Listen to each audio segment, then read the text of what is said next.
amid the flickering glow of candlelight and the shadowy silence of towering stone walls. Love in the Middle Ages was more than a mere fleeting feeling. It was a war, a game, a religion, an act of rebellion. Nowadays, of course, we swipe left or right to find a mate, but in the Middle Ages there was so much more to finding and losing love than a cursory swiping, for it should show us something about primal passions, secret assignations, soul-bound devotions, and much else that lay behind the veils of medieval love, as they descended into those dark and dusty realms that fill the pages of popular history books. But first, a truth bomb. The medieval wasn't one big, grey block of knights and plagues and peasants.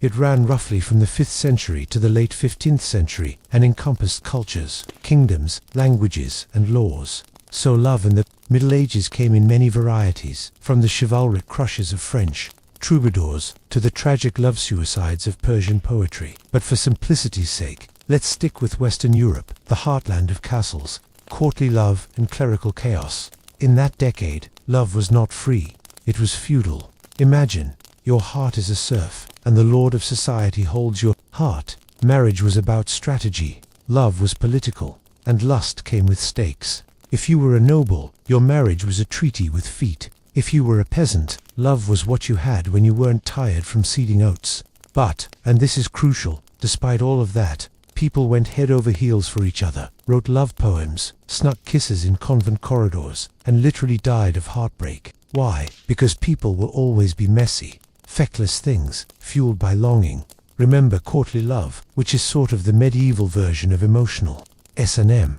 This wasn't just flirting. This was a pantheon, a cult, a code. A knight would pledge his undying love for a noblewoman usually married, and she would subject him to quizzes of devotion, such as impossible tasks. It's like emotional CrossFit poetry instead of protein shakes. The knight's love was chaste mostly, passionate and pure. He could fight in her honor, wear her favor in battle, or write her Solivus verses while horse hooves stomped all over him. But the lady, she was aloof, symbolic, saintly, an Instagram influencer, wearing a crown. That's all very romantic, until you remember that it was also a giant mind game. Hardly any of these loves were ever realized. Courtly love was about pining, not pinning down. It made yearning a keening, painful delight. It hit my brain like gazing longingly at a cake behind glass. It wasn't going to end in sex. It was supposed to torture you with the lack of it. The French had a term for this, finiment, or refined love, because it turned out that the more refined your love, the less in fact you touched anyone. And here's the juicy twist: even as courtly love extolled women, medieval women in real life didn't generally fare very well. Most were married young, frequently before they reached puberty, and did not have much choice in the matter. They traded in virginity, and when they married, it was merger, not free will. But that did not prevent large numbers of people from writing love letters, running off with illicit lovers, or even joining convents in order to escape death-dealing marriages. Some nuns were much better at writing love poetry than knights, raw, passionate, and dripping with spiritual lust. And then there were the troubadours, the rock stars of their day, wielding lutes, lyrics, and a passport from court to court. These guys are the alchemists who produced the very first love song. But their love was never easy. They yearned, they despaired, they swooned.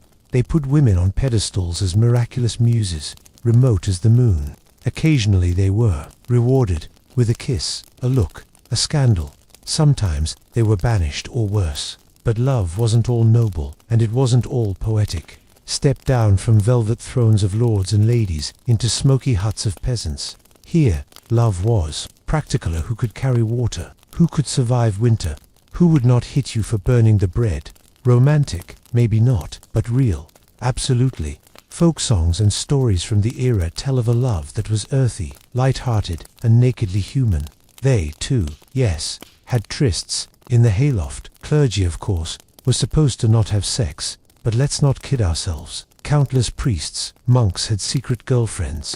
Some lived with concubines, others penned racy letters. The church raged against lust, but behind the doors of the cathedral, even the holy weren't always so holy. There are reports of bishops who begat children, of nuns with lovers, and of monasteries with so much whispered scandal. Not even forbidden love knew how to lose its way in the marble dot. Now, let's add a dash of danger. Adultery was no joke. Court lovers could risk more than their dignity, public shaming, maimings or execution, to name a few. But the thrill, that was the irresistible thing about it. From secret notes in books, to meetings at wells in the dead of night, to coded symbols in embroidery, lovers were turned into spies, love was turned into rebellion. And somehow, amid all this chaos, there was love. Not the kind of lust thing or political convenience thing, but I'm told one of those rare, wild, consuming things. Stories from the time, letters, legends, epics, and the rest, show us couples who defied families, kingdoms, and fate. Abelard and Heloise, Tristan and Isolde, lovers who blazed even when the world attempted to douse the flames. Medieval love, it turns out, was really never easy. It was sweet and fierce, holy and profane. Tristan and Isolde, it was still a hard-fought battle under the eyes of Gad. One Asriel, Sinsi Shangwu Sinsi Zirian, God, kings and gossiping servants. Yet, when we are interrupted by every sordidly rapacious heart, every stolen kiss, every broken vow, every blood-stained poem we know, even in the darkest of ages, love would not die. That's chapter 1, our entrance to the medieval heart. Next, we plunge deeper. Chapter 2 will get Hades to tell us all about the rituals of courtship and the secret codes of lovers, while exploring the real meaning of it to seduce someone when there's no such thing as Tinder and your chaperone is packing. If, as the Middle Ages liked to imagine, love were a game, courtship was the rulebook, complicated, perilous, and laden with ritual. This chapter plunges us deep into the social theater in which hearts danced beneath layers of silk, steel, and suspicion. This was love behind battlements, love cloaked in etiquette, love beating beneath the weight of reputation and tradition. In a world where love might cost your land, your name, or even your life, every look was charged with voltage. For starters, courtship wasn't a one-size-fits-all phenomenon. It mutated through all class levels. With the peasants, courtship was wont to ripen at village festivals, harvest feasts, and in the village alehouse. For the nobles, it was a carefully orchestrated masquerade, less flirtation than chess-dot at courtly levels. The path to love led through public display and private hinting. Knights would make a big play of this by taking part in jousts, tournaments, and what have you, which were bloody and potentially fatal, but undertaken to gain a noble's acceptance by the fealty of the noble lady, who would be splitting head, wear her colors, sometimes even an item of her clothing, a scarf, a sleeve upon his armor. But these tokens were loaded. A green ribbon could mean, I love you. A blue one, I mourn my chances. It wasn't just in what you were wearing, but in the way you acted. There were more lingering glances. You looked down, you looked up. That was intimate. Words were used like weapons, every phrase hiding double meanings. A knight asking a lady whether she'd seen the full moon last night might only be trying to see her under it tonight. And the letters, oh, those letters, these weren't you up. Scrolls, they were emotional cathedrals carved in ink, sent through trusted messengers or concealed in sprays of flowers. Love letters were filled with metaphors to avoid arousing suspicion. My heart burns in winter, could be I desire you, in the iciest silence. Lovers in some courts even crafted their own secret alphabets. For all of its elegance, courtship in the Middle Ages was still a relatively intense affair. It was a high-wire act over the viper's pit of scandal. One false move, a lone moment with someone of the opposite sex might ruin a reputation overnight. Chaperones were the prototypes of firewalls. They made sure that nobody got too close. Servants, siblings, and governesses became unwilling witnesses and secret accomplices. What is wild to me is how much of this performance was about status. Men needed land or lineage. Virtue, or the appearance of it, was something women must have. A woman who was too brazen in her flirtations could be dismissed as a wanton, which wasn't so far off from being called medieval trailer trash. A man who didn't control himself might be charged with having lecherous intent, which might result in duels, feuds, or worse. Now, let's talk weddings. If the courtship went smoothly, or if the dowries jibed, the road led to marriage. And at this time, a marital contract was basically a political treaty. Negotiations could go on for months. Who brings what land? How many cows? What if the bride doesn't survive long enough to be consummated? These were real clauses. Marriage was not the end of the love story. It was the credits. But here's where it gets saucy.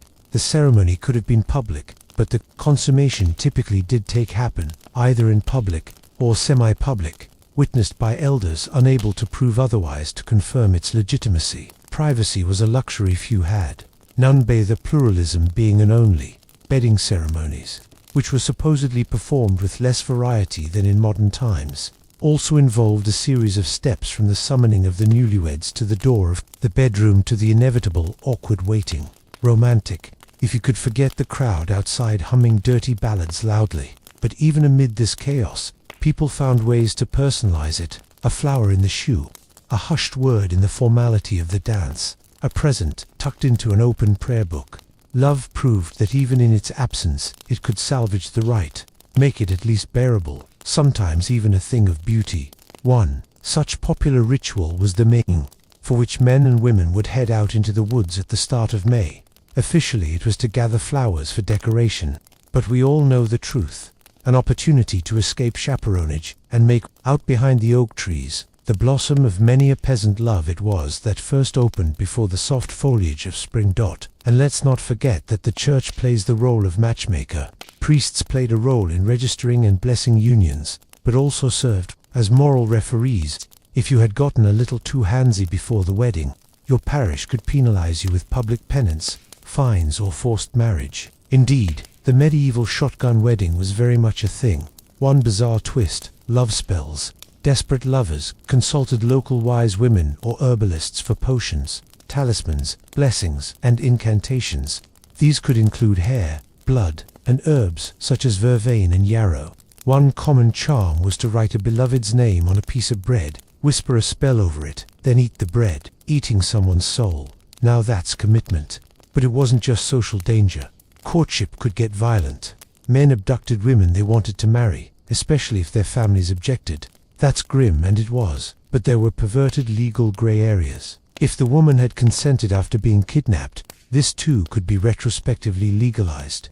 It was scary, but it was also accurate. Yet for every grim tale, there's a smoldering ember of passion. Young lovers, wells and morning. The story of two young lovers meeting at He Wells in the early hours of the morning. Clandestine betrothals sworn upon relics. It was only a hand when gaps in class meant couples had to wait years to marry. These weren't just platitudes, they were living, breathing people who risked it all for a moment of magic. So the next time you whine about someone ghosting you or an awkward source DM slide, consider trying to flirt in your father's presence, while he polishes his sword and your mother's maid gazes at you like a hawk. Romance, in the Middle Ages, was warfare. The other battled with intelligence, determination, and silken strings of strategy. And every once in a while, it turned into the kind of love you write songs about. Then, in Chapter 3, we'll do more than just light courtships, candlelit corridors on fire. We'll dive into the fires of forbidden love, adultery, scandal, betrayal, and the lengths people were willing to go to for passion in a world that didn't just forget easily. Stay armored. If the game of medieval courtship was of the heart, then forbidden love was a game of cheating, a breaking of all its rules, an act of war against society, against the church, and often against the self. Welcome to the steamy, blood's world of medieval adultery, raunchy affairs, and forbidden sex that had castle walls and smoke-choked villages buzzing with gossip. This chapter is the story of what happened when desire trumped duty, and the steep price people paid when love got a little too real. Let's cut to the juice. Adultery in the Middle Ages wasn't just a cause for murmurs in church. It could land you in the clutches of the torturer, with a one-way ticket into exile or the ground, especially for women. It was a brutal double standard. A noble lady caught in an illicit affair might be locked in a tower or dispatched for life. To a convent, a man, he could face a slap on the wrist unless he had been sleeping with the wrong man's wife. And then, depending on the era and the scene, a duel at dawn or political ruin might attend. But that didn't stop people. Indeed, the risk only added to the intoxication. Adulterous love had a playbook of its own, one published in stolen glances, midnight assignations, and dangerously encoded verse. Minions of the castle and their runners all became mute witnesses. Lovers would announce their love through songs, flowers, or objects placed in particular locations. A dropped glove, one candle in a window. Even the type of wine used in a feast could be a sign of intent. One legendary example, Lancelot and Guinevere. Their ill-fated romance was not only romantic, it was also explosive. It shattered the notion of Camelot, caused wars and transformed best friends into bitter enemies. Why? Because forbidden love in medieval legends was a stand-in for the terrifying, beautiful power of passion unbound by honor. But affairs in real life could be a lot messier. Take the tale of Eleanor of Aquitaine and her second husband, King Henry II. Theirs was a political marriage. Though there were rumors of betrayal on both sides, she spent years in prison after she encouraged her sons to revolt against Henry. Was it love, revenge, or just good old-fashioned medieval drama? Historians still argue, and don't forget the peasants. Peasant adulterers faced hard discipline, public whippings, coerced penance in church, or manageably humiliating contraptions like the scold's bridle, a metal muzzle meant for gossipy or unfaithful women. But even under the threat of pain, there were affairs. Why? Perhaps because arranged marriages were held more in low regard. Love found a way over fences, through windows, or in the back of the barn during festivals. Now here is where it gets wild. Some extramarital matters were almost sanctioned if they served a political purpose. A king could have as many mistresses as he wished, and the church would not blink an eye, as long as he remained satisfied and was not bothering papal designs. Mistresses of the kings might be very powerful. Consider Agnes Sorel, a mistress to Charles VII of France, who shaped decisions at court and even played a role in military strategy. But for people without royal immunity, it was always cloak and dagger. There were manuals of advice passed along in whispers about how to be seductive without coming to grief, about how to work on a chaperone, how to hide a pregnancy. Love wasn't all heart. It was logistics, and lies and escape plans. Some relationships crossed even darker lines, like those between the clergy and lay people. Numerous priests and monks, despite their celibacy vows, kept lovers. Nunneries were sometimes hotbeds of scandal. A notorious 14th century case saw a group of nuns in a German convent accused of operating a side brothel. Scandalous, yes. Unique, not really. A constant topic in all medieval writing is the notion of love as sin against order. To love outside of your class, your religion, your marriage, was to subvert divine law. That's what makes so many of these stories end tragically. Tristan and Isolde, Abelard and Hello, Paris and Helen. The communication was unmistakable. Veer from the right path and you'll burn, figuratively or literally. But here's the twist. While the church thundered about sin, the people, and the poets in particular, couldn't write enough about it. Forbidden love sold. It enchanted. It was the utmost expression of human will, a longing so great that it flouted gods and monarchs. The women in these stories are particularly interesting. In real life they had little to no agency. In literature they tended to be what drove the narrative. They were the ones picking lovers, penning letters, starting to escape. They were dangerous and brilliant and emotionally complex. These were not characterless women. These were characters. Then again, for those caught in the act, the consequences could be quite brutal, too. A noblewoman could be shaved of hair and paraded through the streets. A knight could be banished, castrated, incarcerated. Occasionally the lovers would be put to death together as a deterrent, in public. In Florence, an adulterous couple engaged across class lines were bound up together and drowned in the Arno. Yet many were willing to pay it. Love, in its forbidden state, gave something precious: freedom, a taste of autonomy, a moment of truth in a world of lies and duty. So the next time someone tells you that true love conquers all, keep in mind, in the Middle Ages, it had to conquer religion, law, family, and sometimes a husband bearing arms. In Chapter 4, we sashay from sin to sanctity and look at monastic love, how passion blazed behind cloister walls, how monks and nuns made their feelings known, and what happened when divine love met human longing. It's going to be sacred and scandalous. Behind the stone walls of medieval monasteries and convents, away from the eyes of kings and the turmoil of the court, monastic passion poured forth in a little explored world of letters, crafted in the 12th century, that sought to depict love's varying iterations. Here, love was meant to be exclusively reserved for God, but well, mankind is never perfect, and you can't just lock away desire. This chapter probes the illicit but enduring throb of passion behind the confines of the cloister, what monks and nuns did with temptation, how they showed affection, and where vows met vulnerability. To understand love in the cloister, you need to understand the climate. Life in a monastery was founded on discipline, silence, and prayer.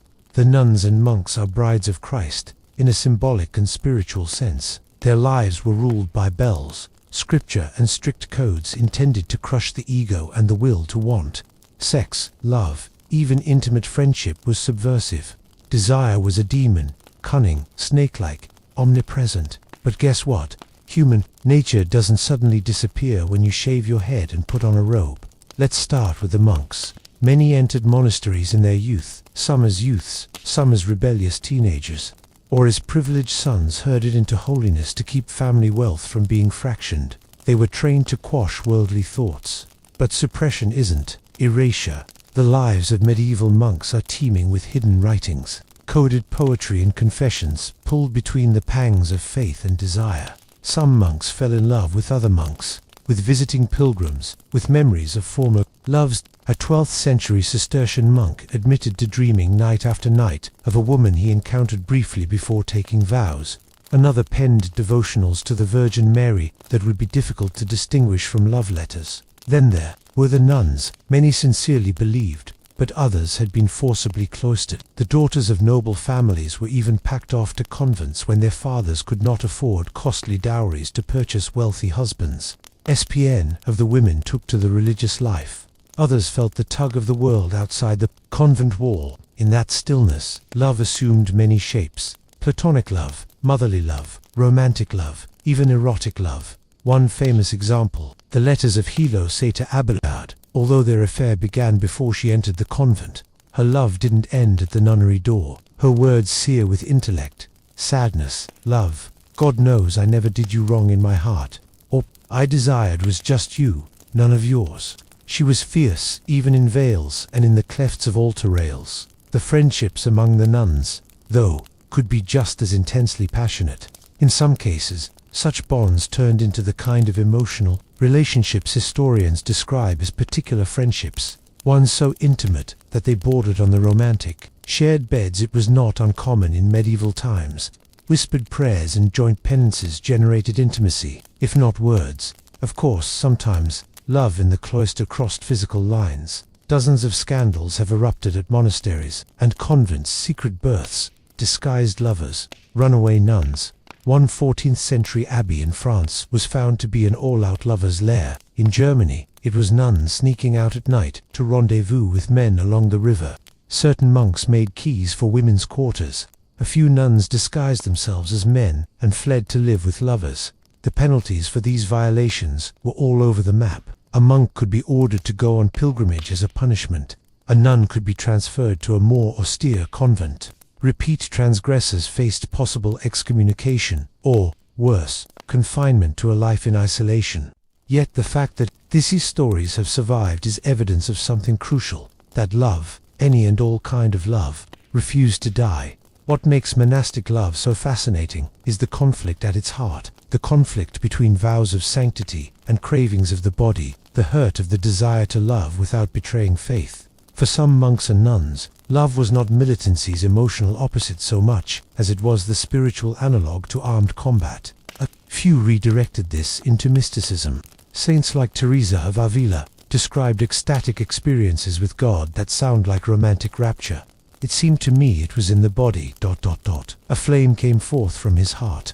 It hurt me so that I cried out, but the joy was greater than the pain. Whether you believe that as divine love or just symbolic sublimation, the overlap is hard to avoid. And then there's the art, illuminated manuscripts, even the design of chapels, all nodded to this lingering, longing symbol of desire. Hearts pierced by arrows, figures with clasped hands, roses sprouting from stone walls. These were gestures of expression, not defiance but expression all the same. Underneath, the church were well aware of the currents. That's why the rules were so strict. That's why visitors were restricted, interactions monitored, and confession was compulsory. The church was afraid of love, for it was aware of what it could do. Love might interfere with obedience. It could unearth secrets. It could free the minds enslaved to ritual. But perhaps the most surprising aspect is this. Not all monastic love was a thing to be condemned. In rare cases, emotional bonds were even accepted if they could bring about a higher level of piety. A nun who loved so deeply that even her moments of prayer surpassed. A monk who wrote lyric verses to Mary and rose to ever greater heights of sanctity. The Church could spin that. Love then, if it were directed towards God, could be alchemized into holiness. But for those of us who loved like humans, who felt that love on a human level, well, the pain was real. Try to imagine loving someone in a stone hallway with the inability to talk, to touch, to hold a gaze. 15.05.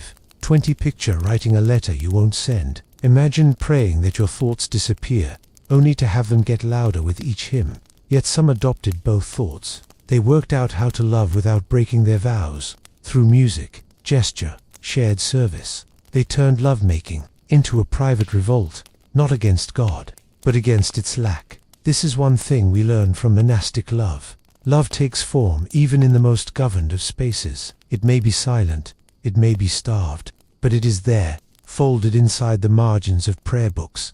It blooms like wildflowers between stone tiles. In chapter 5, we will find love transgressing borders, interfaith romances, multicultural passions, and what when love swept religion, language, and empire beneath its wing in an age of crusades and conquest. In a domain where swords and scripture held sway, nothing was more dangerous or, as it turned out, more intoxicating than the crossing of religious, cultural, or ethnic lines for the sake of love. The Middle Ages were a heady stew of crusades and pilgrimages, invasions from the east and west, trade routes running in east-west, west-east, and north-south directions. But in the clash of swords and the clashing of ideologies, hearts dared to trespass borders. What it meant to fall in love across faiths and cultures in medieval times, and why such love stories were so often doomed, divine, or both, are some of the questions we will consider in this chapter. Let's take the most obvious one. Christians and Muslims. The Crusades were not just military campaigns, they were ideological earthquakes. Europeans were fascinated and frightened by the Islamic world.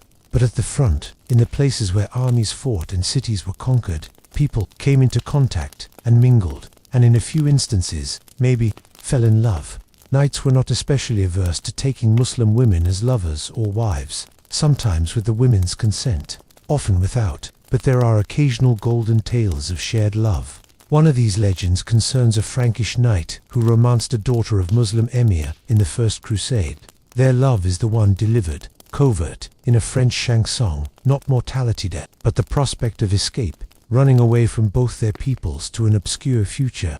Is it true? No one knows, but simply that it was told at all says so much. On the other hand, Muslim poets in Al-Andalus medieval Islamic Spain penned odes for Christian women, presenting them as exotic and unattainable.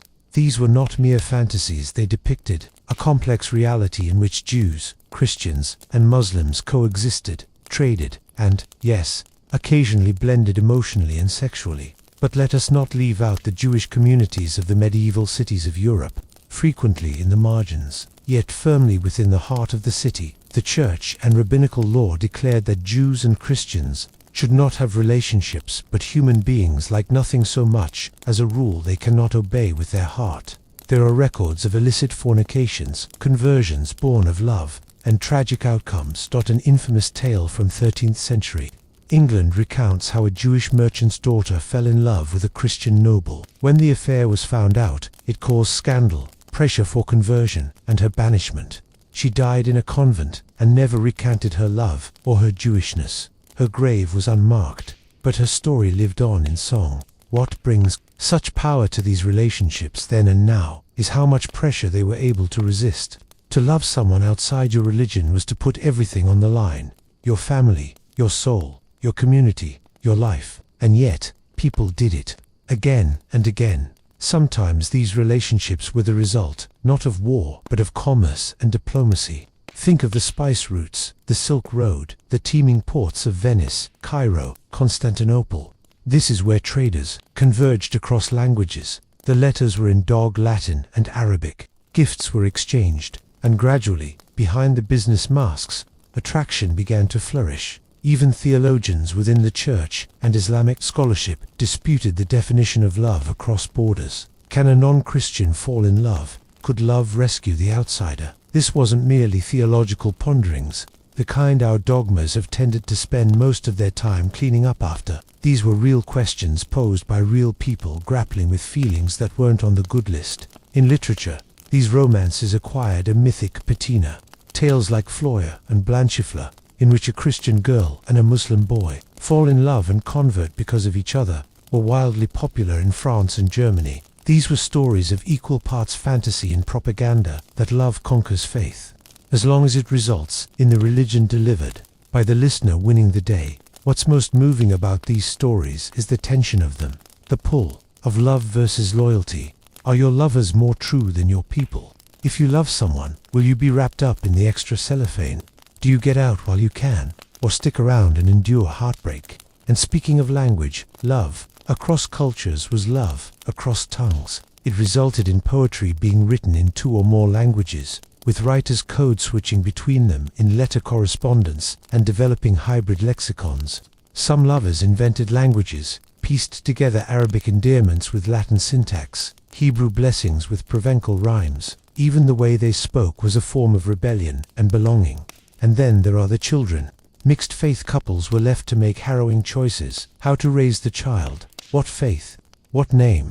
Some were baptized in secret, some circumcised quietly, some were forced to cleave to one identity, severing the other in bloody acts of cultural amputation. And these weren't just love stories. They were generational forks in the road.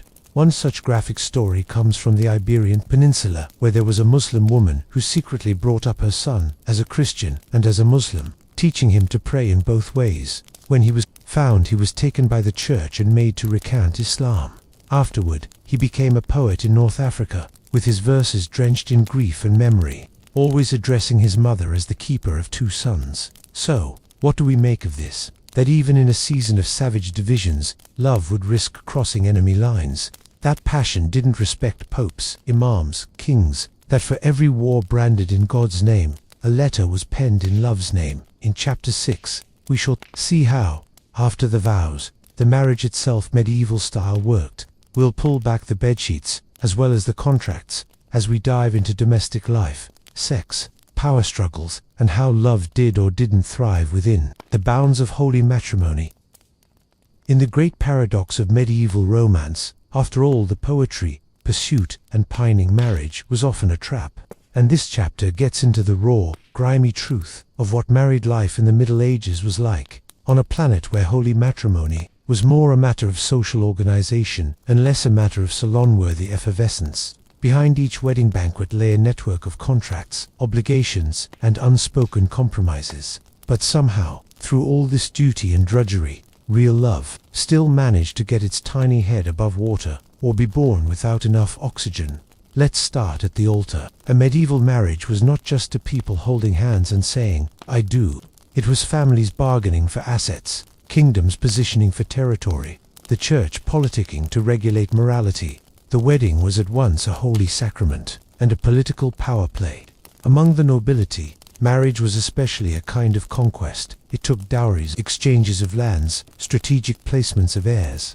The church called for mutual consent, but let's not let ourselves be tricked by sudden surprises. There were many arranged marriages, and many times the bride had little to say, not to mention the groom. Consent could be muttered under pressure, or gathered from silence. The minimum legal age, 12 for girls, 14 for boys. Creepy, very, but contextually common. So what happened after the ceremony? The couple might even be led to bed in front of guests. So, this wasn't just tradition, it was verification.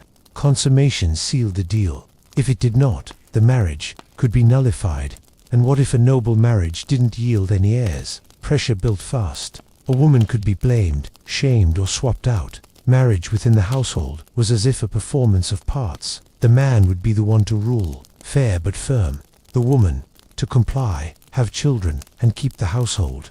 But medieval women were not all passive wives. Others managed estates, defended castles, and even sued their husbands. Power dynamics in marriage were intricate, perpetually negotiated. You didn't have to have romantic love, but it was there. We have letters from husbands in wars who missed their wives and sent them poetry and embroidered presents.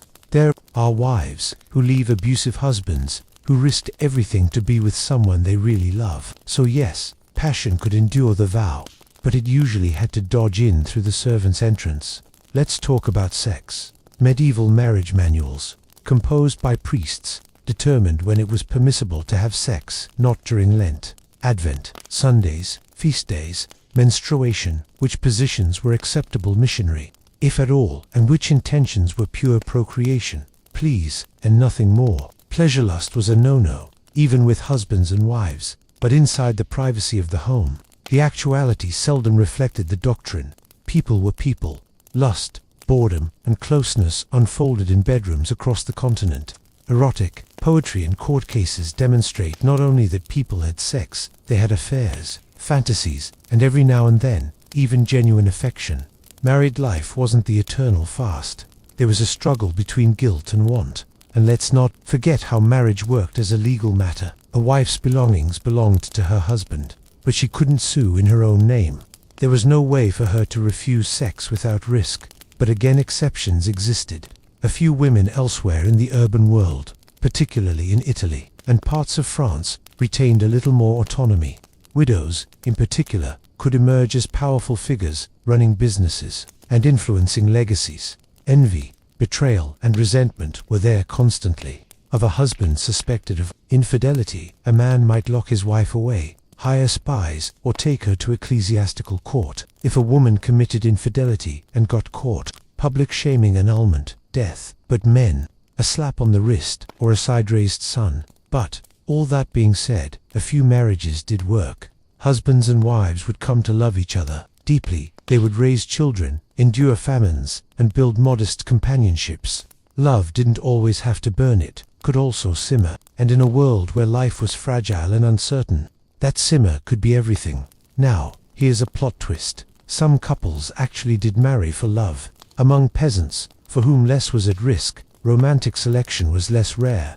In town and village, market days and church festivals became what you might call the Tinder of the time. Peasants wrote love ballads, danced under the stars, and, when they were free to do so, picked partners on the basis of love. The church may have liked to think that it held sway over marriage, but folk customs had a long history. Ceremonies, like hand-fasting, symbolic vows, and clandestine unions pushed up against established practice.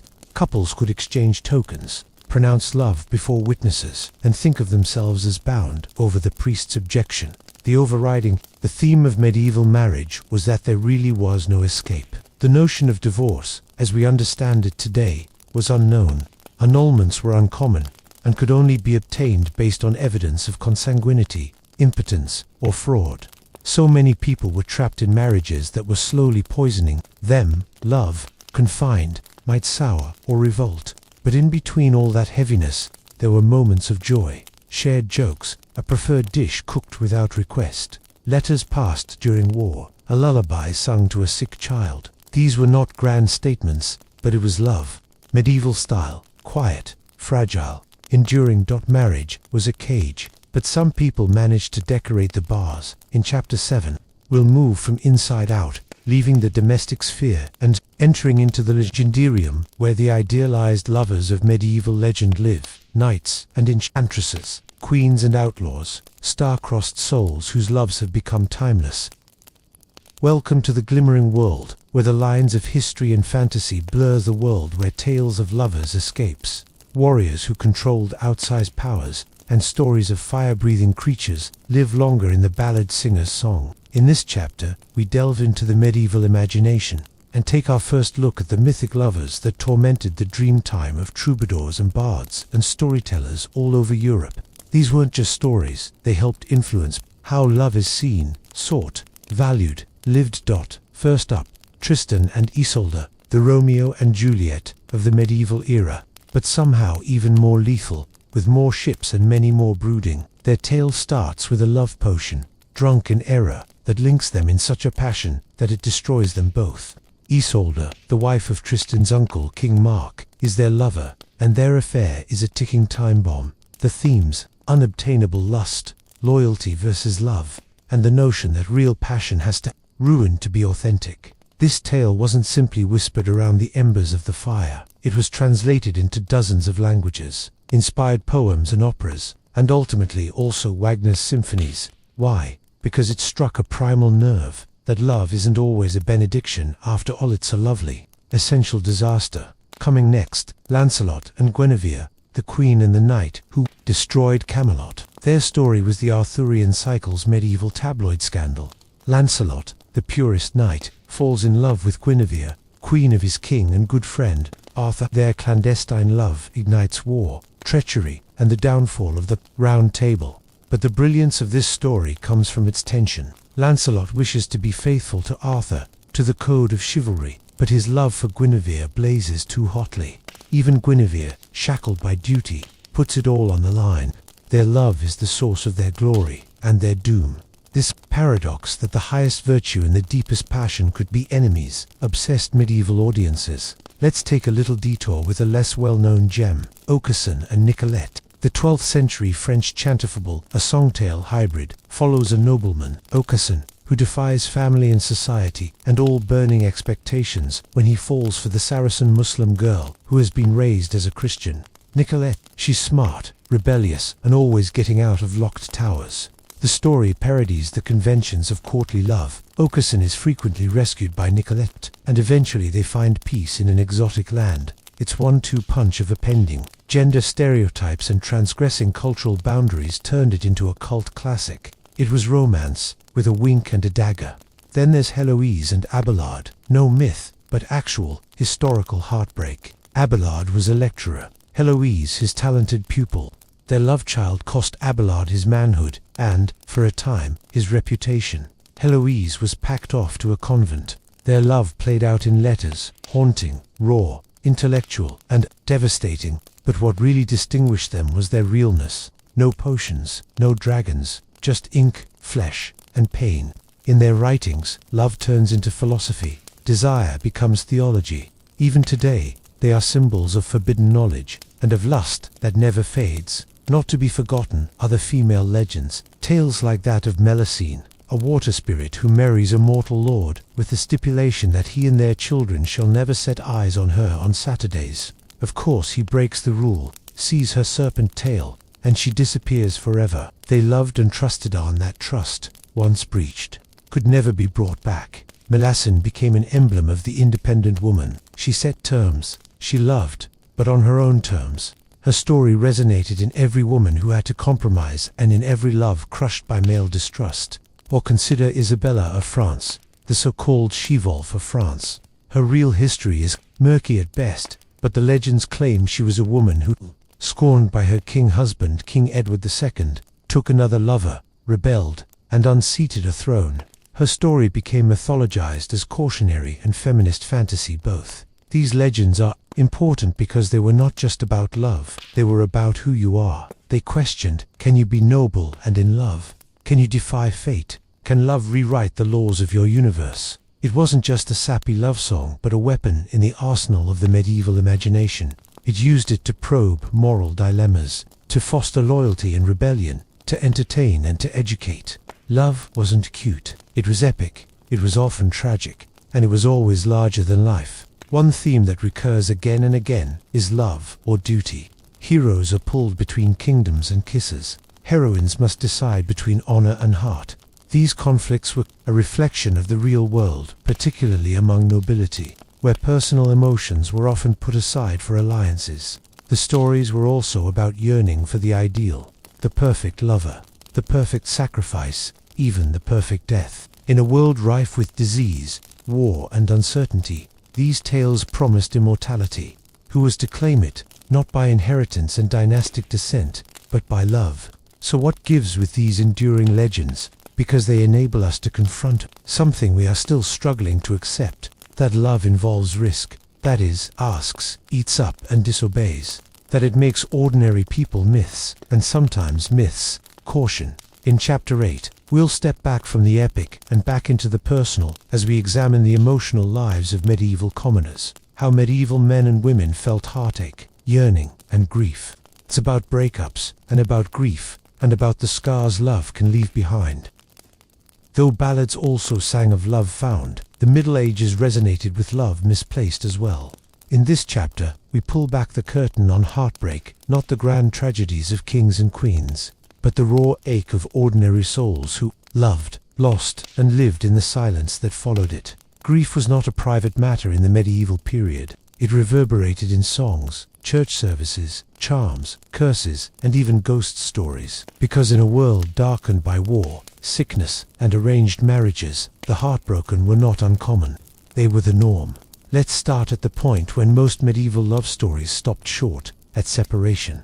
A knight goes to war and doesn't come back. A lover dies in childbirth. A marriage is fixed, that parts them. Death, duty, disapproval, countless romances were ended, not with words, but with distance, silence, or a knock on the door. The emotional lexicon to describe this sort of pain was richer than I could have believed. Medieval people did not have apps for therapy or TikToks about heartbreak, but they did have lamentations, psalms, and poetry.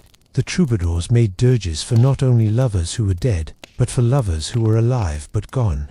These songs would so often start with birdsong and end in tears. They were not just lyrics, they were how people thought things through. In the Provençal Quan le rosenrose escria, when the nightingale weeps, the lover's overmastering grief reduces his blood to ashes. In other texts, we hear of people who genuinely just expired from sorrow. Medieval medicine even found a name for it. Amorhirios, love sickness, that thins the body and clouds the brain.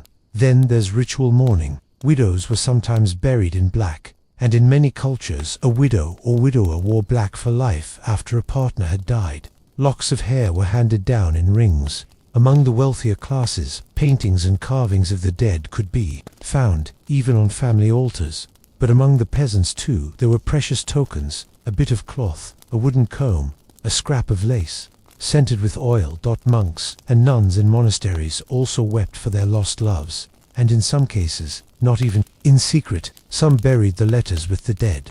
Others spent decades praying for souls they could not call by name. There was grief in the folds of prayer robes and in the margins of illuminated manuscripts. There may be a tear behind every gilded initial. Now, let's get into the creepy ghost lore around returning lovers. The broken-hearted didn't always rest easy in medieval folklore. One common idea at the time was that people who died of unrequited love might come back as a revenant or a spirit bound by desire. It wasn't malevolent ghouls. Rather, they were mournful echoes. They whispered in abbey corridors, and on lovers' beds, or in dreams to bid a fond farewell. Some tales are chilling. A young woman in Burgundy died of a broken heart while awaiting her fiancé to return from crusades. When he returned to marry someone else, her ghost came to their wedding feast, silent and weeping. Soon afterward the new bride succumbed to fever, and the man wandered alone through the Holy Land until he disappeared. Coincidence? The locals didn't think so. And then there are curses. Lovers who spurned or left resorted to magic. Medieval love magic wasn't all about attracting, it was also for revenge. Bitter-hearted people for centuries turned to witches or wise women, calling on them to cast spells of longing, infertility, or madness on those who'd wronged them. One 13th century spell required putting a doll of the person who wronged you inside a jar of ash and whispering into it at night, 0 until they feel the cold in their bones. Love turned lethal, but not all grief turned to rage. Some of this became devotion. Consider those who made religious vows after a heartbreak, not always in a spirit of devotion, but to flee from pain. There are, or were, I don't know exactly what churches are doing anymore, because I've been back once. For Christmas, entire convents that have embraced women who have loved and lost and helped them build lives of service and memory. For a few, faith was the healing balm to a love wound, left raw unanswered letters, unseen tears, and love too little spoken by medieval literature. These weren't dramatics for the sake of drama. They offered reflections of a reality where communication was slow, illness was fast, and death was constant. To love was to gamble, and losing was always arguably the status quo. But the saddest tales might be the ones where love didn't even get a chance to come together. The tale of the maid who loved the knight who never noticed her. The scribe who was in love with a noblewoman he could never touch. The widow who continued to talk to her deceased husband through prayer. These silent pains were a backdrop to wars and weddings. Heartbreak was not simply a human sorrow, but was also seen as a spiritual trial. Grief could refine the soul, Many sermons spoke of sorrow as the fire that consumed earthly vanity. Nest C. Par des saints, con d'Ezekiel, Etient, sanctifies par la souffrance de l'amour perdu. Pain, when suffered sustainably, served as penance. And yes, people moved on. Remarriages happened. Lovers rebuilt. Songs that used to make you cry became white noise.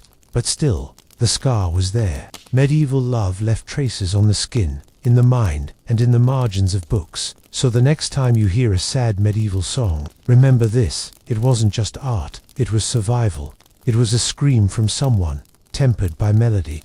One person's grief, poorly clothed in rhyme. In chapter 9, we turn from mourning to merrymaking, looking at festivals, folk customs, and the ways that communities mocked, or managed love. We'll encounter the fools, the maypole dancers, and the itinerant jesters who served as a reminder to all: love could also be foolish. Enough with the tears, let's crank up the lute and scatter some confetti. In this chapter, we take a look at the lighter, louder, and loopier side of medieval love. The songs, the dances, the tricks, the masks, and the all-round craziness of love as a social circus. Because in the Middle Ages, love wasn't always sacred or sorrowful. It was often ridiculous, cheeky, and delightful, absurd. First, the medieval festival calendar. These weren't simply excuses to nosh on roast meat and drink yourself blind, though that went on to, but prime spaces for social bonding and romantic maneuvering. And nothing screamed, "I want to awkwardly flirt with you in the middle of the village," like a good old-fashioned maypole dance. May Day festivals, for instance, could be so full of innuendo that it was almost dripping off them. Young men and girls would go out to the woods to gather flowers, and that was as delicate a euphemism as reading app is one for Tinder. There are the era's bawdy songs that joke openly about trysts among the trees. The maypole, itself tall, wooden, decorated with ribbons, was more than an Easter egg of spring decor. It represented a phallic symbol of fertility, and everyone knew it. And in the season of carnival, especially in Italy and France, love wore masks, literally, animal and clergy-like costumes of the opposite sex. Roles swapped, hierarchy flipped, and romantic chaos reigned. The mask, the great leveler, made it possible for lovers to tease, chase, and even kiss, free from consequence. We're talking about a medieval masquerade ball. Now throw a goat costume, a court jester, and a keg into the mix. Speaking of jesters, they were so much more than comic relief side characters. Jesters, and fools, in particular, served love. As commentator, they would speak their biting truths in rhymes, taunt unrequited lovers, flirt with anyone regardless of class. Their presence offered a reminder to people that love, just like life, was most easily trudged through with humor. Folk plays, like the mummers' shows, could involve themes of death and resurrection, as well as of courtship, seduction, and mad marriage pretend. One common trope: a man who could demonstrate his worth through zany challenges, like having to kiss a pig or wear his underwear on top of his head. Love was a game, and sometimes the victor was a fool. The comedy of romance was further developed by medieval folk songs. There's an English ballad in which a woman is furious with her lover for being too poor until he inherits some sheep. Another is a man wooing a maiden who accidentally falls into a ditch. These songs were not cynical, they were relatable. Love is awkward, people stumble, and sometimes for laughing you both, when you're both covered in mud. We also encounter mock marriages, put on for show or for satire. At festivals, villagers would wed animals or even inanimate objects. One such ceremony in 14th century Germany described a parody wedding between a broom and a bucket that included dowry negotiations and drunken monks impersonating priests. Why? It was their way of releasing pressure to mock love rites and, perhaps, to laugh at how seriously marriage was usually taken. Another interesting feature was the court of love. These were gatherings, some of them organized by noble women in which guests would pose imagined romantic predicaments. Is a knight permitted to make court to a widow if she frowns on him 3 times, never making a response, and hand that decision over to a jury?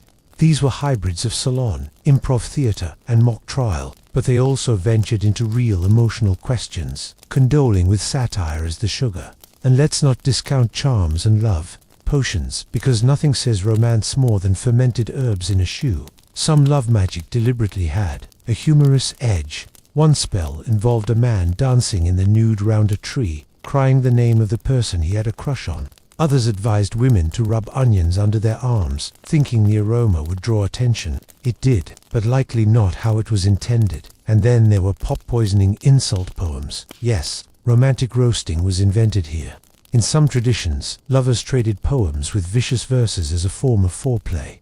I know that different. Insults take different shapes. A woman might ridicule a man's horse, or his haircut, or his hygiene. He, in return, may call her a rose with thorns and worms. Strange love language. Maybe, but it made it interesting. The key theme, play. Medieval society was sterile, organized, and repressive.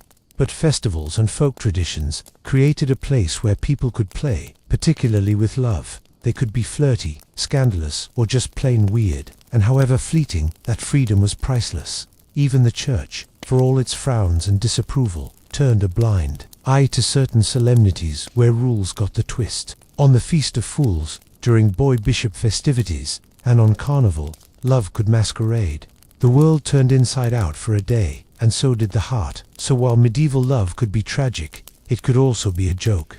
And that balance, the grief and the giggle, is what made it so authentic. In Chapter 10, we'll examine the ways that love was conceived of intellectually, how medieval scholars, theologians, and philosophers sought to define, diagnose, and sometimes debunk the mystery of the heart. In an era of plagues, relics, and constricting dogma, love could appear as an untamed force, impossible to measure, bottle, or justify. But medieval scholars tried.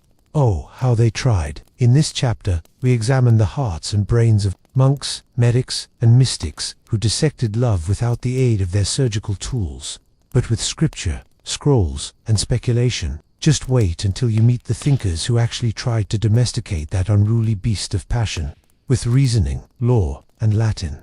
Let's start with the Church, which was obsessed with and afraid of love. 3 forms of Christian love are traditionally described: caritas, Christian love; amicitia, friendship; and cupiditas, lust.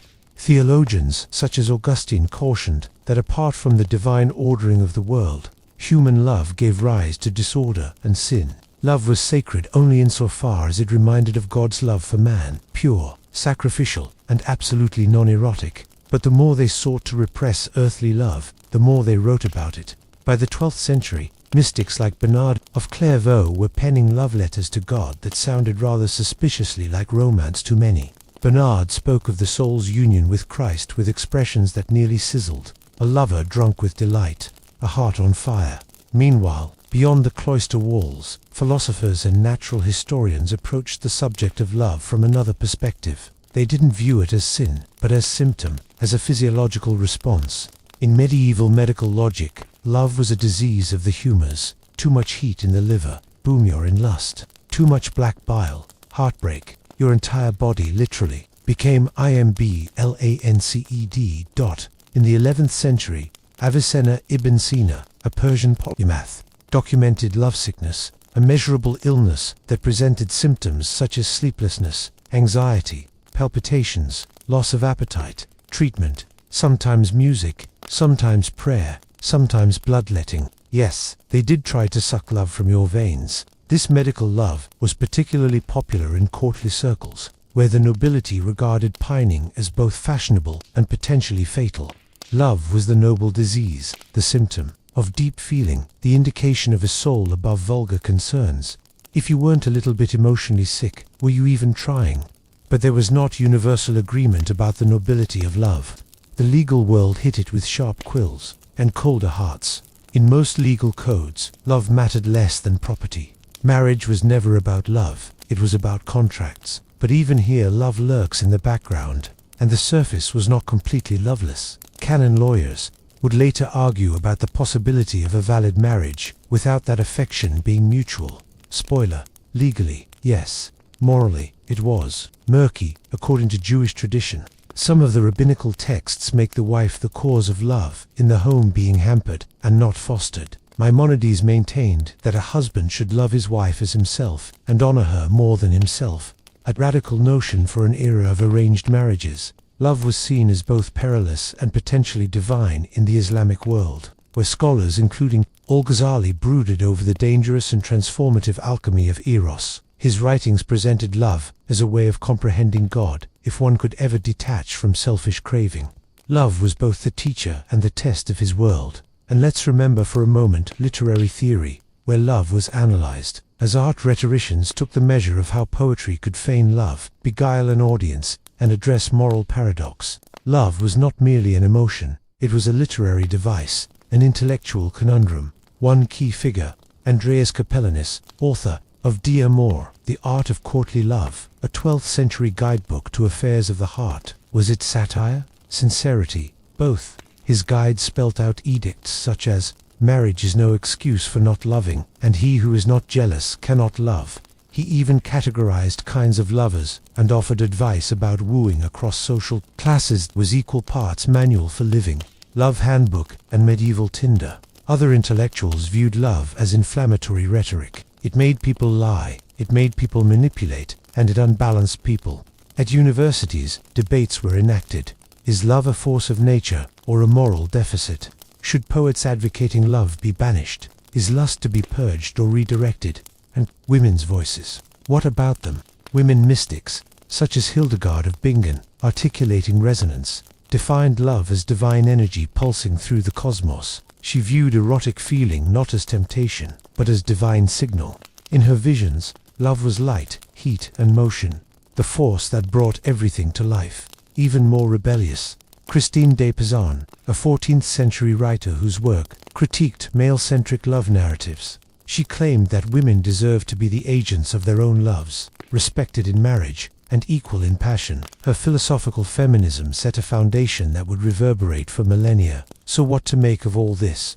Medieval thinkers were attempting to tame a wildfire with theology, biology, law, and verse.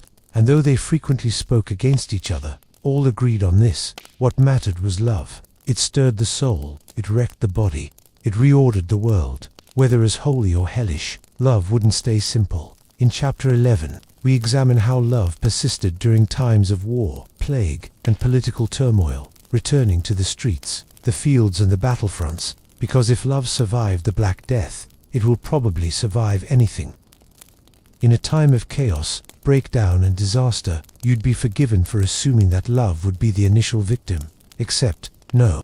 Love, stubborn, irrational, miraculous, flourished even in the darkest nights of the Middle Ages. In this chapter, we enter a world where warfields set the stage for yearning, where plague carts rolled past lanes, where men and women met in secret, where, in the midst of famine and fire, still someone wrote poetry. Let's start with war. Not the crusades or dynastic feuds, but the grindingly ceaseless operations of local rivalries. Knights rode away, and sometimes never returned. Letters were going out, and soon enough, none were coming back in return. Spouses put off, lovers parted, and engagements were dissolved by steel. And yet love, wartime love, burned bright. Some crumpled love letters written by soldiers in the field also survive, scratched in shaky script on scraps of parchment, or carved into wood. These were not just "I miss you" messages, they were confessions, promises. Please, I don't know if I will come back, but remember, if I die, I died with your name on my lips. One French knight wrote to his wife, "Love flowered in the wildest places, too, even in a prison, or between opposing forces or enemies." There's documentation of women falling in love with captured knights. One English woman, the legend goes, fell for a Scottish raider who spared her family's home. He was eventually ransomed back to his own faction, and she accompanied him across the border. But love was never tested quite the way it was up against the Black Death. Half of Europe's population died between 1347 and 1351. Cities emptied, families vanished. Overnight, lovers were forced to separate. Some left their spouses in terror, others clung harder. There are stories of lovers, quarantined together, dying in each other's arms. Others talk about hurried people rushing to marry before the plague overtook them. Some believed love might protect them. That desire was a symptom of life. Others blamed it, connecting lust and sin to divine retribution. Doctors gave bizarre advice. One treatise suggested avoiding too much intercourse in time of pestilence, and another proposed kissing sweet-smelling flowers as a remedy against bad air. But love endured, through boils, through fevers, through apocalyptic omens. In the art of the time, love grew more desperate, more tender. Manuscripts depict couples in embrace under skeleton trees. Poetry became preoccupied with what was fleeting. Love me now, for the hour is short. But disaster wasn't only disease, it was also political turmoil. Revolts, such as the Peasants' Revolt of 1381, tore families apart. Love was collateral damage to ideology. One is the story of a rebel leader, for whom a noble lover snuck food when he was in hiding. She attempted to trade her body for his life when he was caught. He was hanged anyway. There's no record of her since, but a ballad remained. And what of the economy's ruin? Famine meant no more dowries. Marriages were postponed. Love had to adapt. People married down, married late, married for survival. And yet, they still married. There are even descriptions of plague weddings, of ceremonies rushed through between outbreaks. Sometimes they were gestures of hope, sometimes desperation. One priest in Florence wed 20 couples in the course of a single afternoon, urging, "Let them not die alone." For some lovers, catastrophe seemed to offer a reason to flout rules. If the world is going to end, why not run away with the person you weren't supposed to? Why not write that letter, confess that feeling? When time grew frail, love took on urgency. But not all love in the time of disaster was noble. Some exploited it. Desperate widows were lured into fake marriages. Orphans were offered care in return for love. There were scandals. Nuns fled their convents. Priests had their mistresses paraded upon the pretense of giving last rites. But within all this, the resilience of love is what pulls through. People still wrote ballads, still etched names into tree bark, still held hands while cities burned. For as life unraveled at the edges, love made it worthwhile. One plague diary by a merchant in Siena concludes with a single line, "My wife died. I do wish I'd told her more often." It's raw, it's universal, it's medieval. And perhaps it's eternal. Chapter 12 is the twilight, the end of the Middle Ages, and how love started to change with the Renaissance. We are going to discuss the evolution of our romantic ideal, shifting female roles, beyond being men's dependence, and the rise of love as a personal right, not just a social instrument. One more age, another opportunity to be inside the heart. Narrator, VO that is, once you've navigated the politics, the dowries, the church-endorsed guilt trips, but what if, perhaps, you actually wanted to impress someone? Meet the most uncomfortable prom dance ever, medieval courtship. Cut 2, a medieval town square, filled with people. A minstrel is playing a vigorous air. Courtship in the Middle Ages was not exactly flowers and flirty text messages. It was coded language, public gestures with private meanings, and an exhausting deluge of symbolism. If love were a battlefield, medieval courtship was a minefield with more poetry, signs, symbols, and semi-secret SED. Why and so? Let's start there. How did it look when someone indicated that they were interested? At a time when you could hardly make eye contact through a Zoom call, the gesture counted a dropped glove, a rose resting on a windowsill, a longer than necessary bow. Even colors functioned as emojis. Blue equals loyalty, green equals hope, white purity or availability, in some sources red passion, or you bet I'm going to do something scandalous. And don't even get us started on the OG flirting accessory. The handkerchief, let it drop, was code for icy we picking it up. Game on.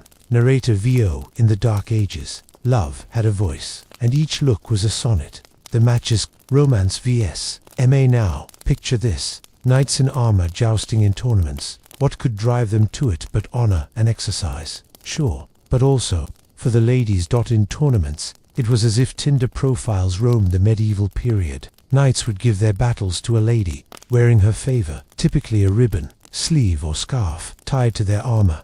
Winning in her name was not a matter of ego alone. It was romantic currency.